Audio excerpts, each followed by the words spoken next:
Hello friends, welcome to laddu சமையல்.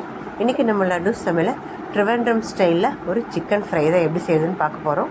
அதுக்கு நான் ஒரு 1/4 கிலோ அளவுக்கு போன்லெஸ் சிக்கன் எடுத்து வச்சுருக்கேன். இப்போ இதில் மசாலா பொடியெல்லாம் சேர்த்திக்கலாம்.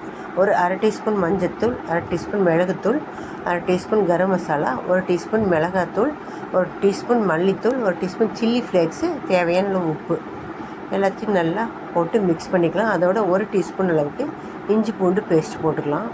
ஒரு அரை எலுமிச்சம்பழ சாறு பிழிஞ்சிக்கலாம். அதோட கலருக்காக 1 டீஸ்பூன் காஷ்மீரி மிளகாத்தூள் சேர்த்துக்கலாம். எல்லாத்தையும் ஒன்று சேர்த்து நல்லா மிக்ஸ் பண்ணிக்கலாம். டிஃப்ரெண்ட்டான ரெசிபி இது. இப்போ நல்லா மேரினேட் பண்ணி வச்சிடலாம். ரொம்ப நேரம் மேரினேட் பண்ண வேண்டாம், உடனே நம்ம செஞ்சுக்கலாம். இப்போ அது பொரிக்கிறதுக்காக நான் ஒரு பேனில் எண்ணெய் ஊற்றி வச்சுருக்கேன். ஷாலோ ஃப்ரை தான் பண்ண போகிறோம். எண்ணெய் ஹீட் ஆகட்டும். இப்போ ஒரு சிக்கனாக எடுத்து நம்ம அதில் போட்டு பொரிச்சுக்கலாம். பொரிச்சிட்டு நம்ம செய்ய போகிறோம்.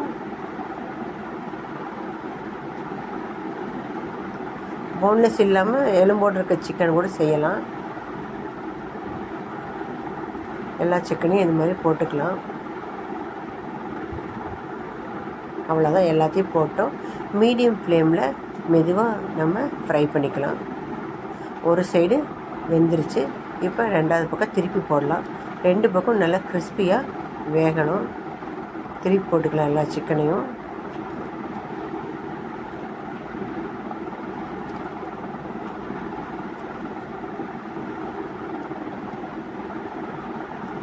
எல்லா சிக்கனையும் திருப்பி போட்டுட்டோம்.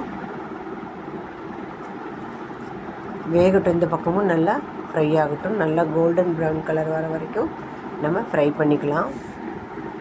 நல்லா கோல்டன் ப்ரௌன் வந்துருச்சு. இப்போ நம்ம இதை எடுத்துக்கலாம்.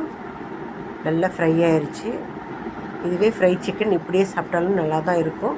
ஆனால் இதை நம்ம மறுபடியும் ஃப்ரை பண்ண போகிறோம். எடுத்துகிட்டு எல்லாம் தனியாக வெளியில். இப்போ பொரிச்ச எண்ணெயிலேயே ஒரு பெரிய வெங்காயம் ஸ்லைஸாக கட் பண்ணதை சேர்த்துக்கலாம். வெங்காயம் நல்லா கோல்டன் ப்ரௌன் கலரில் ஃப்ரை ஆகணும். அது கூட ஒரு 10 சின்ன வெங்காயம், ஒரு கொத்து கருவேப்பிலை அதையும் சேர்த்துக்கலாம். 2 வெங்காயம் சேர்த்து செய்யும்போது டேஸ்ட்டு சூப்பராக இருக்கும்.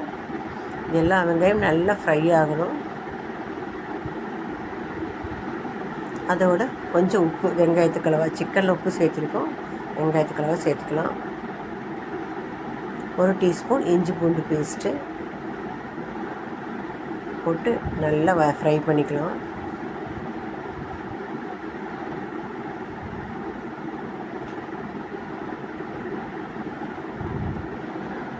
எக்ஸஸ் ஆயில் இருந்துச்சுன்னா நீங்கள் கொஞ்சம் கூட வெளியே எடுத்துடலாம்.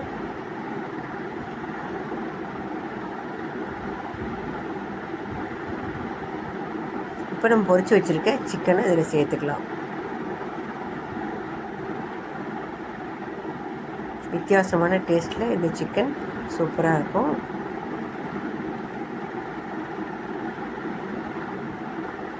அவ்வளோதான், சூப்பராக ரெடி ஆகிடுச்சு பாருங்கள். கலரே பார்க்குறதுக்கு அல்லது. இப்போ லாஸ்ட்டாக இதில் மல்லி இலை தூவிக்கலாம். அவ்வளோதான், நம்முடைய சுவையான Thiruvananthapuram style chicken fry ready ஆகிடுச்சு. தொட்டுக்கிறதுக்கு சூப்பரான சைட் டிஷ்ஷு. சாம்பார் சாதம், தயிர் சாதத்துக்கு நீங்களும் ட்ரை பண்ணி பாருங்கள். பிடிச்சிருந்தால் லைக் பண்ணுங்கள், ஷேர் பண்ணுங்கள், கமெண்ட் பண்ணுங்கள். என்னோடய சேனலை சப்ஸ்கிரைப் பண்ணுங்கள். மறக்காமல் பெல் ஐக்கானை கிளிக் பண்ணுங்கள்.